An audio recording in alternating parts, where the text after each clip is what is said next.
दोस्तों, चिंतन क्लासेस में आप सभी का स्वागत है। उत्तर प्रदेश उच्चतर शिक्षा सेवा आयोग द्वारा आयोजित असिस्टेंट प्रोफेसर भर्ती परीक्षा 2022 के लिए समान अध्ययन जीएस के कुल 30 प्रश्नों को परीक्षा पैटर्न के अनुरूप सॉल्व करेंगे।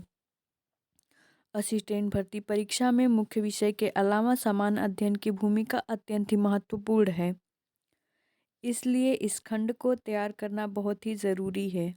ये प्रश्न पत्र असिस्टेंट प्रोफेसर के साथ साथ net first paper, LT, GIC एवं जहाँ कहीं भी जीएस संबंधित प्रश्न पूछे जाते हैं सभी के लिए ये वीडियो बहुत ही महत्वपूर्ण है। तो जो लोग चैनल पे नए हो चैनल को सब्सक्राइब कर लें और बेल आइकन को ऑन कर लें ताकि जो भी वीडियो डाली जाए उसका नोटिफिकेशन आपको मिल सके। तो आज है प्रैक्टिस सेट नंबर 51 और 1 से 50 तक प्रैक्टिस सेट नंबर हो चुका है।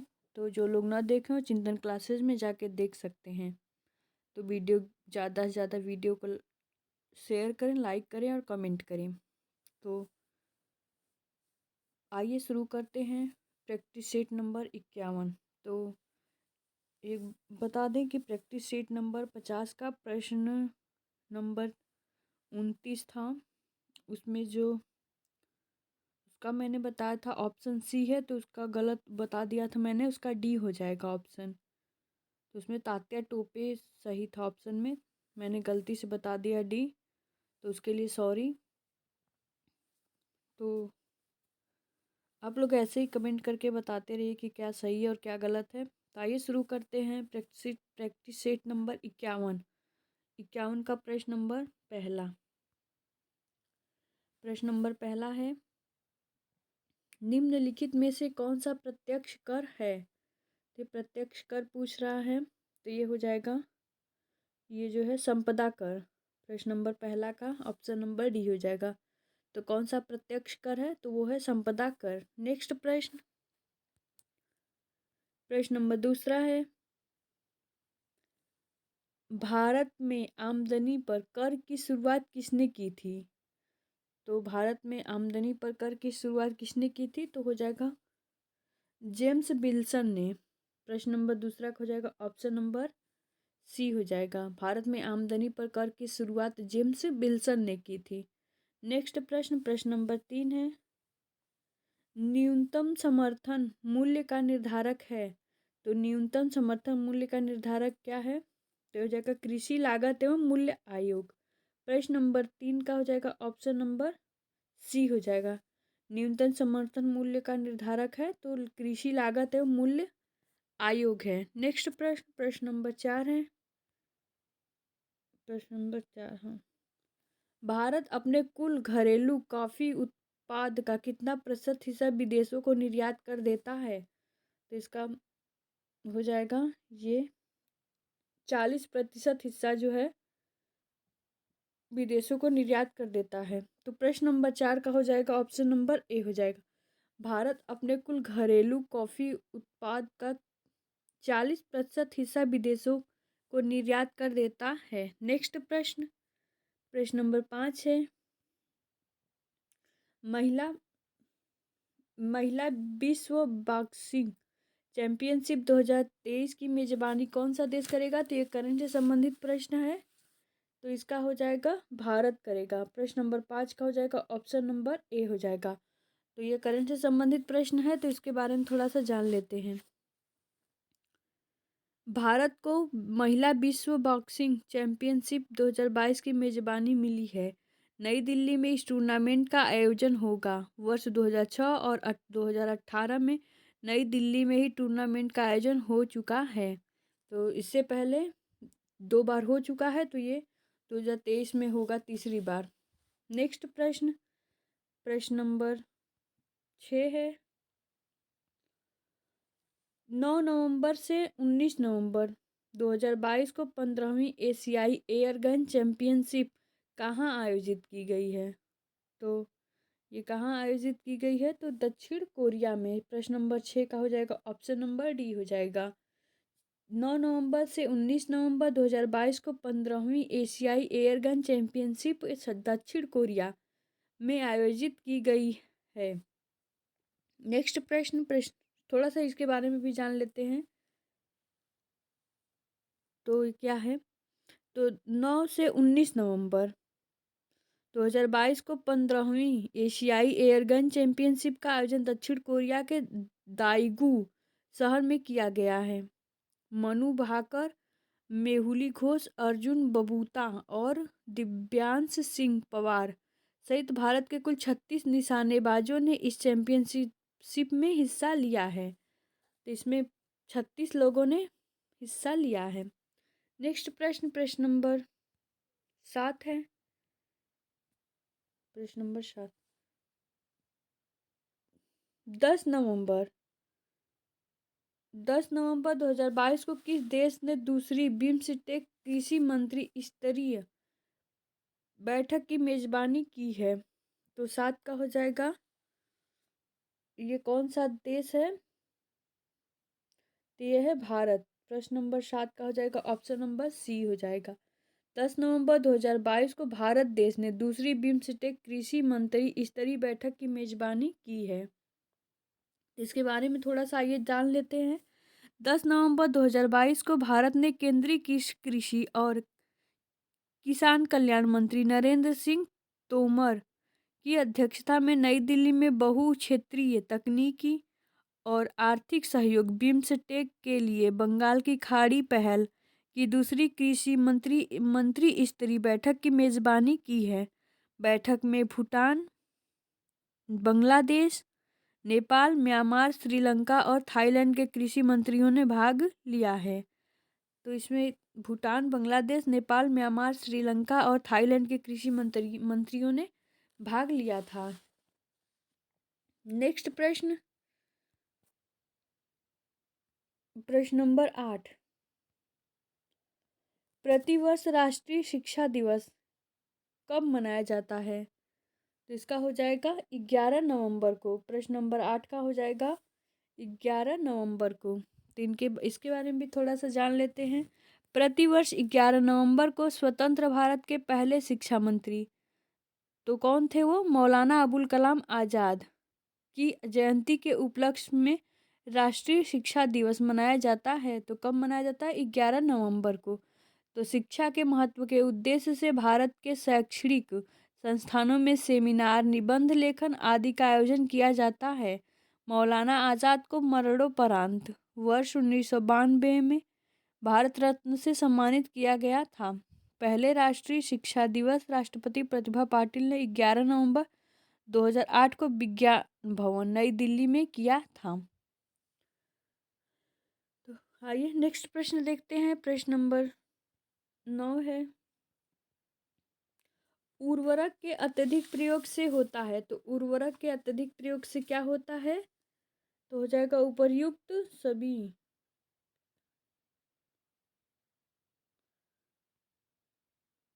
उपर्युक्त सभी।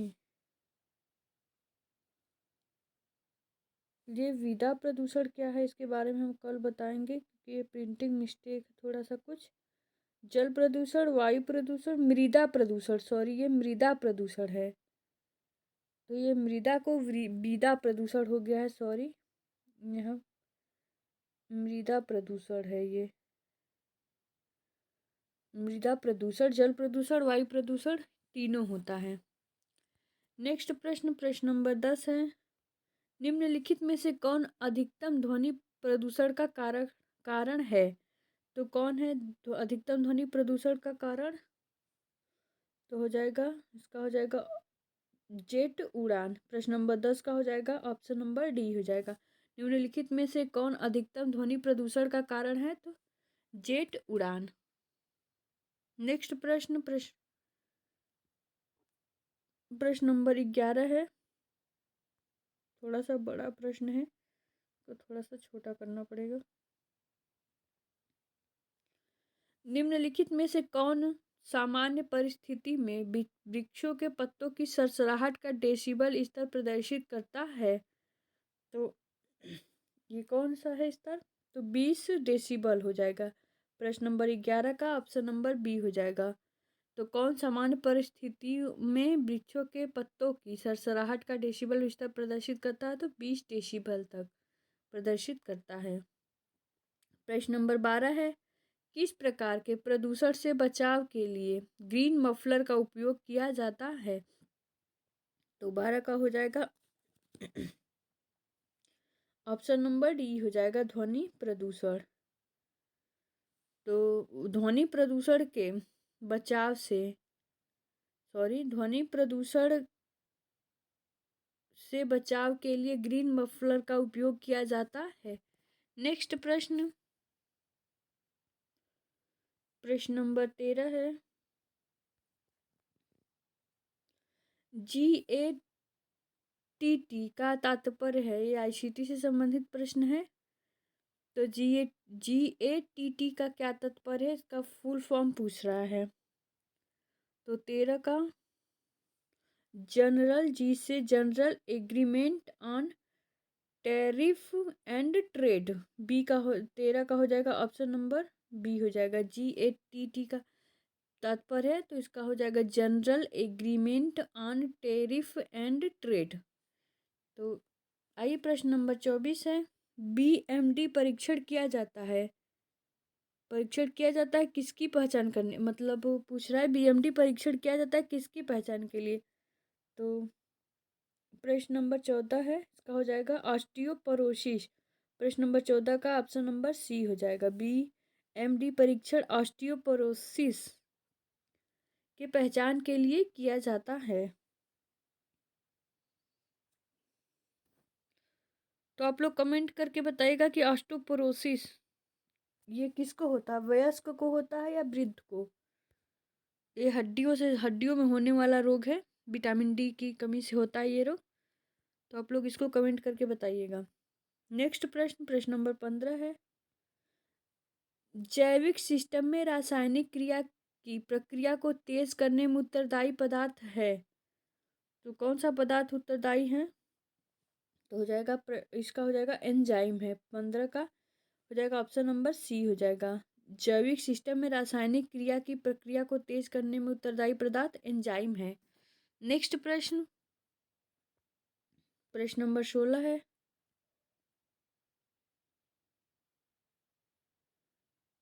आदर्श गैस की ऊर्जा निर्भर करती है। तो आदर्श गैस की ऊर्जा निर्भर किस पे करती है? तो प्रश्न नंबर 16 का हो जाएगा मोल की संख्या पर। 16 का हो जाएगा ऑप्शन नंबर डी हो जाएगा। आदर्श गैस की ऊर्जा निर्भर करती है तो मोल की संख्या पर। नेक्स्ट प्रश्न नंबर 17 है, निम्नलिखित कथनों पर विचार कीजिए तथा नीचे दिए गए कूट से सही उत्तर का चयन कीजिए। ऑप्शन प्रश्न पढ़ना है, उसका उत्तर देना है, कौन सा सही और कौन गलत है। तो डॉट नेट फ्रेमवर्क माइक्रोसॉफ्ट द्वारा विकसित किया जाता है। जावा सन माइक्रोसिस्टम द्वारा विकसित ओपन सोर्स टेक्नोलॉजी है। तो ये कौन सा प्रश्न है? प्रश्न नंबर 17 का ये, इसमें दोनों सही है, पहला भी सही है और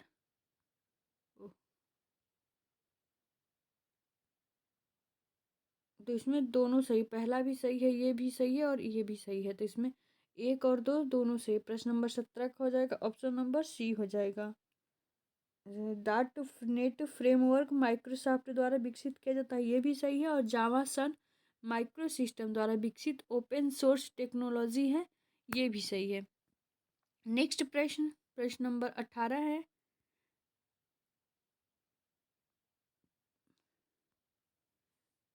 पहली कंप्यूटर भाषा कौन सी विकसित की गई थी? तो पहली कंप्यूटर भाषा कौन सी थी?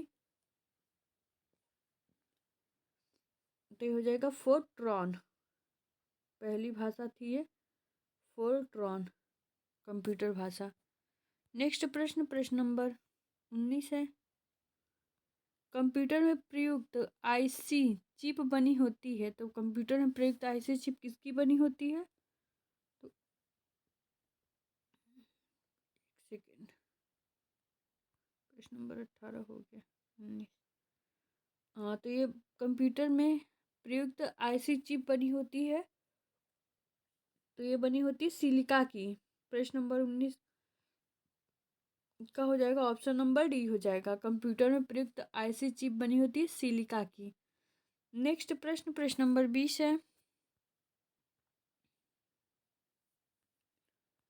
किसी किसी पारदर्शी में दो समतल दर्पण रखे जाते हैं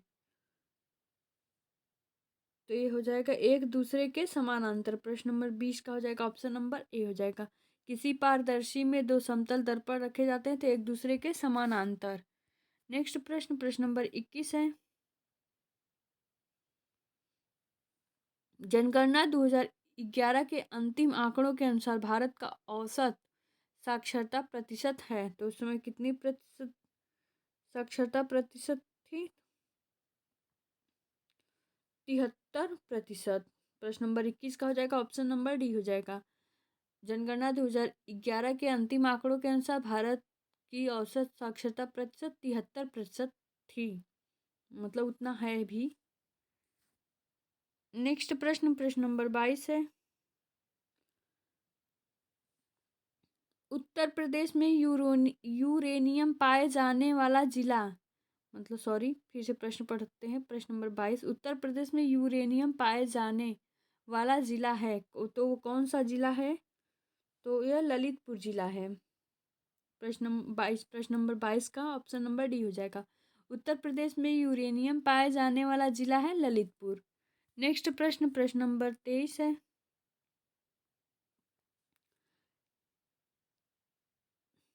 संचित भंडार एवं उत्पादन की दृष्टि से भारत का सबसे बड़ा कोयला क्षेत्र है, ये हो जाएगा, ये है दामोदर घाटी कोयला क्षेत्र। प्रश्न नंबर 23 का हो जाएगा ऑप्शन नंबर ए हो जाएगा। संचित भंडार एवं उत्पादन की दृष्टि से भारत का सबसे बड़ा कोयला क्षेत्र दामोदर घाटी कोयला क्षेत्र है। नेक्स्ट प्रश्न, प्रश्न नंबर 24 है। ये तो ऐसे दे दिया है, तो सूची 1 को सूची 2 के साथ सुमेलित करना है, तो आइए मिलाते हैं सूची 1 और सूची 2। सूची 1 में अगस्त घोषणा, अगस्त प्रस्ताव प्रस्ताव अगस्त संकल्प और प्रत्यक्ष कार्यवाही, इसको मिलाते हैं तो ये हो जाएगा अगस्त घोषणा। उस समय कौन था वो? तो इस समय मॉन्टेग्यू था, पहला हो जाएगा। अगस्त प्रस्ताव, इसका लॉर्ड लिथिगो था। अगस्त संकल्प, एम ए जिन्ना, मोहम्मद अली जिन्ना। प्रत्यक्ष कार्यवाही, महात्मा गांधी। तो मतलब ये तो सारे सामने सामने दिए हैं, तो 1 2 3 4, 24 का हो जाएगा ऑप्शन नंबर ए हो जाएगा। नेक्स्ट प्रश्न, प्रश्न नंबर 25 है।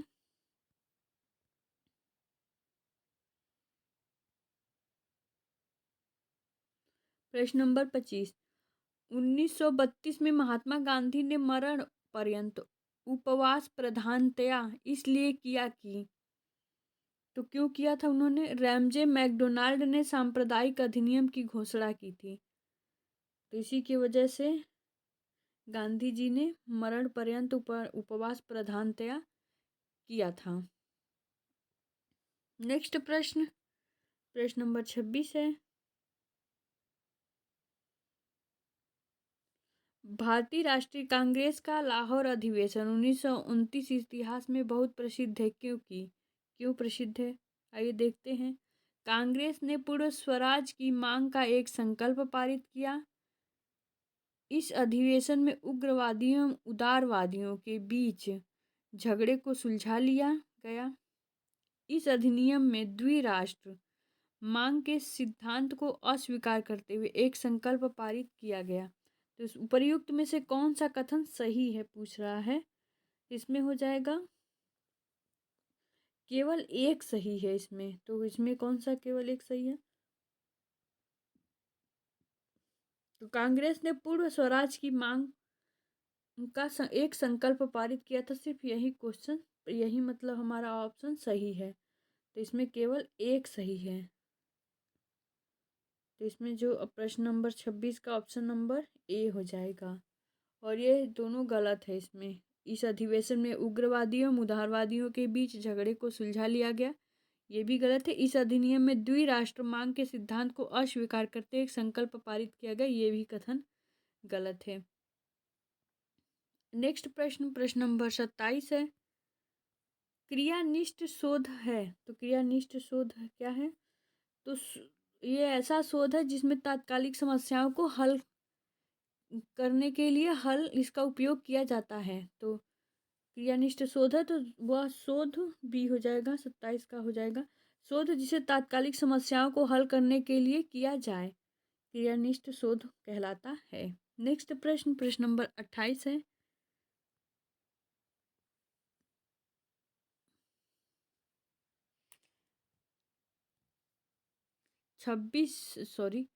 प्रश्न नंबर 28,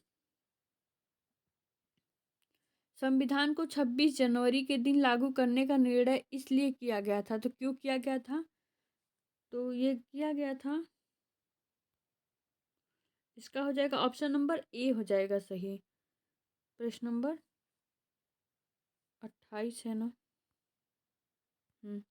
प्रश्न नंबर 28 का ऑप्शन नंबर ए हो जाएगा, क्योंकि कांग्रेस ने इस तिथि को 1930 में स्वतंत्रता दिवस के रूप में मनाया गया था। तो 1930 में ही पूर्ण स्वराज की मांग, पूर्व हाँ, स्वतंत्रता दिवस को उसी दिन के रूप में 26 जनवरी के ही मनाया गया था। सन 1930 में ही मनाया गया था, तो इसीलिए संविधान को उसी दिन लागू किया गया। नेक्स्ट प्रश्न नंबर 29 से संविधान की उद्देशिका का संशोधन कितनी बार किया गया है? तो संविधान की उद्देशिका में यानी प्रस्तावना में कितनी बार संशोधन किया गया है? तो 29 का हो जाएगा ऑप्शन नंबर ए हो जाएगा। संविधान के प्रस्तावना में सिर्फ एक बार संशोधन किया गया है। नेक्स्ट प्रश्न, और इस प्रैक्टिस सेट नंबर 51 का लास्ट प्रश्न, आइए देखते हैं। भारत के राष्ट्रपति की आपातकालीन शक्तियां निम्नलिखित में से किस देश की देन है? ये हो जाएगा जर्मनी के वीमर संविधान से है लिया गया। तो भारत के राष्ट्रपति की आपातकालीन शक्तियां निम्नलिखित में से किस देश की देन है? तो जर्मनी के वीमर संविधान से। तो प्रश्न नंबर 30 का हो जाएगा ऑप्शन नंबर सी हो जाएगा। तो आज प्रैक्टिस सेट नंबर 51 भी समाप्त हो गया। तो जो लोग 1 से लेके 50 तक प्रैक्टिस सेट नंबर ना देखे हो, चिंतन क्लासेस में जाके देख सकते हैं। तो इस चैनल को ज़्यादा से ज़्यादा सब्सक्राइब करें, लाइक करें और कमेंट करें। तो हम अपनी तरफ से हर रोज़ कुछ नया करने की कोशिश करते हैं। ओके, धन्यवाद दोस्तों, मिलते हैं हम नेक्स्ट वीडियो में।